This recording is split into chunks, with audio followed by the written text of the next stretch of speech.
Hi there, it's Rob, and we've got all the way to the 10th video, shortcut blogging course. I told you there's going to be 20 videos in the beginning. Not near that. Okay, so we now got down to the daily blogging, and I would have probably allowed for all of this to be 1, 2, 3, 4, 5, 6 videos. But you know what? It doesn't need to be, because once you've set up your structure correctly, you should know your keywords well. You should already have set out core pages and next level pages, right? So really the daily blogging from here, it's very, very simple. You choose a keyword to post on. If you know it in your head, you just write the page. If you don't, you research it enough to where you can tell people, look, this might not be, I'm not a doctor, not an expert, whatever the words are that you want to start it off with. But in other words, be honest, but give good researched answers. Don't do crappy research, right? And basically what I'm saying is you add pages or posts, you share that on social media. I suggest Pinterest, but that would depend on your chosen topic or niche or whatever it is. And basically that's it. So from now on, my promise to you is this: minimum 2 pages a day, minimum 10 Pinterest pins a day. 20 is better. And yes, inside of Pinterest, use Tailwind, do it properly. Follow Pinterest properly, especially if your product is Pinterest related. Incidentally, if you're going to be, let's say you're doing, I was going to say watches, but watches will work on Pinterest anyway. I was going to say find a product that works for a younger crowd that works for Instagram. Tailwind works for Instagram too. So pay for that and get it going. And stick to the routine. Now, I want to say this, and I don't know if I said it to you in the beginning of this thing. 6 months ago, if you'd have asked me, how will blogging work? In fact, if you look at my blogging training, any of the other videos, I've got a very, very simple comment. I warn you to be careful. Time and again, the really, really good online marketers that don't lie, there's no promises, no shiny syndrome, these guys are good. And it doesn't matter, whether it's, whoever, let me not say names, but they're warning you that me and us and all of us, that you can't just set up a website and start making money in 30 days. Especially if you're targeting SEO and building up, it's a long-term thing. Not only that, you have to add backlinks. So in other words, you've got to get past 100 pages, past 20 backlinks, and do it all very, very carefully. Watch your keyword levels on pages, etc., etc. It's complicated. But if you do it right and you stick to it and you follow the details of all my previous training,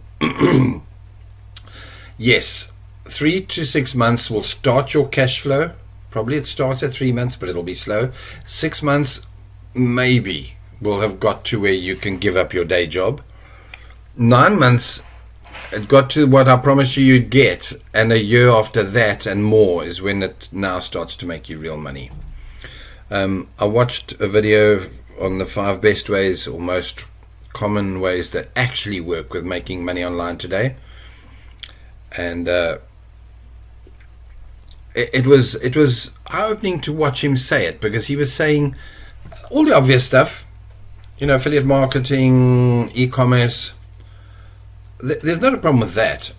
But again, he was talking about if you do it right and you hang in there, after 6 months to a year, you're at $2,000 a month, $100 a day. And it's normal that it's probably the reality. I'm saying, though, that, and that's what got me excited with this training. Now, and I say now, over the last couple of weeks, it's looked like this. Pinterest, Etsy, YouTube, Google are all starting to favor the regular daily content creators. Okay, did I say Pinterest, Etsy, YouTube, Google? So if you're using any of those 4, and obviously if you're promoting software as a service, you're not going to be on Etsy, but you sure as hell can be on Pinterest And any of the other social media is there just to, here I've put it down, for indexing and creating videos and things. In reality, YouTube and Pinterest combined as your income of leads, done correctly, you could literally send your Pinterest pin traffic to your YouTube channel, which would create views, which would rank that. And at some point, Pinterest and YouTube channels will be so powerful that you will not need Google. But Google is starting to rank without backlinks. And I say that where I still have to prove it. I cannot tell you, yay, I've seen articles, I've seen guys promising it. I haven't seen experienced people promising it yet, and I haven't proven it for myself. I am supposed to be working on it, but of course I'm a one-man band, and it's a little bit harder to do all of this. Start websites, help people. I've got a new contract right now for a website. So it takes away from the ability to do all of that, and that's the way it works. So bottom line is you've got to add pages and posts and share it on Pinterest and YouTube first, and then other social media with good user experience, and that's it. Let me see what I've said. Add pages, use strong keywords. Well, you remember you've done your keyword correctly, your keyword research. You are going to have keywords. Use strong related keywords. Be careful of that on your pages. Do good on-page SEO, so your meta tags, your titles, your schema markup, your JSON, all of that. It's pretty straightforward. If you go to my Pinterest training course, I'll show you how to do that on page. It's pretty basic. Once you've set it up, you don't need to spend hours on it. I really have to get to doing the golden keyword page course properly. But you would be adding golden keyword pages. And in the beginning, do more golden keyword pages than any other, 2-to-1 ratio. What have I done here on page SEO? Whoa. Schema markup. Choose your keywords carefully. Internal linking. There's a thing called duplication of some sort. It's not the word I'm looking for. Cementation. How bad. It's right out of my head. But it's got to be where if you've got too many similar titles of pages, Google's starting to think, and actually spinning you out. Right, on-page tips, easy. Do bullet points, do frequently asked questions, tell them what you're going to tell them, then tell them what you're telling them, and then tell them what you told them, and that way you get a page written with not quite repeating yourself, but yeah, always be honest, always give references.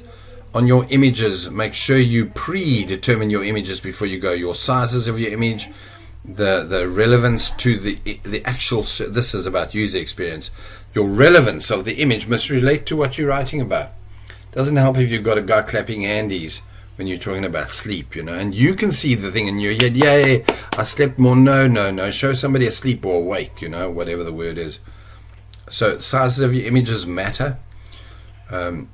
All of these things, the other would be infographics, podcasts, competitions, how-to pages, comparison pages, bundling of products on a page, not just bundling as far as to sell, but bundling as far as comparisons, like the top 10 whatever, snowblowers that relate to. So if your thing is about fibromyalgia and sleep, put together the top 5 mattresses that was voted by people with fibromyalgia. Of course, you've got to have people that are on your system. If not, well then just research most popular based on reviews. I don't know. Research one that tells people you need to really sleep. Make sure you got the best mattress. Here's the top 5, top 10. Here's the best memory foam. All of those relate to content that gives good user experience. So add pages on time. SEO, add posts. Right, so you're going to be doing keyword ones which are in your silo structure and all of that. I'm not going to go on and on and on about this. You really need more of this. Go to the detailed training on content creation, on authority blogging, and I cover it in a lot more detail.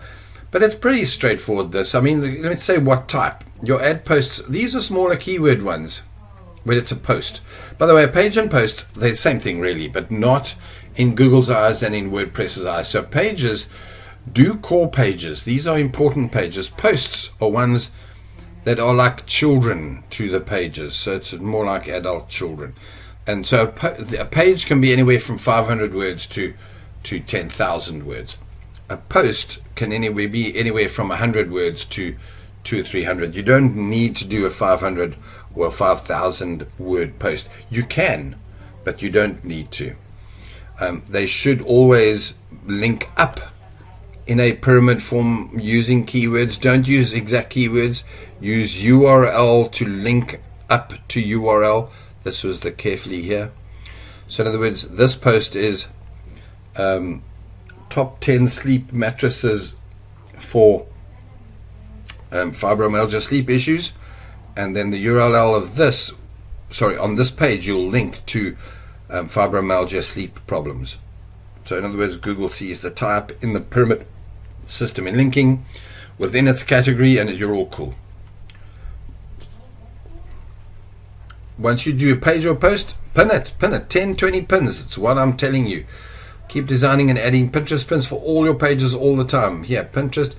You can even, when you've gone 3 months down the line, go to a post you finished, ignore the pins you've made, and go and redesign 10 new ones.